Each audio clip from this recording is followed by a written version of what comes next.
Welcome to my course, Testing Automation, The Big Picture. I'm a Microsoft MVP, freelance developer and author.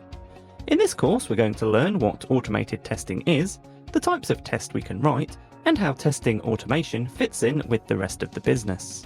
Some of the major topics that we'll cover in this course include what the potential business value of automated tests are, the difference between unit, integration, and other types of tests, how many of each type of test to write, and how they fit in with continuous integration and deployment.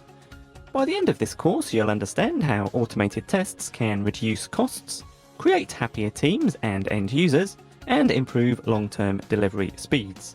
No prior knowledge of testing automation is required before starting this course, nor is any platform, language, or ecosystem-specific knowledge. I hope you'll join me on this journey with the Testing Automation The Big Picture course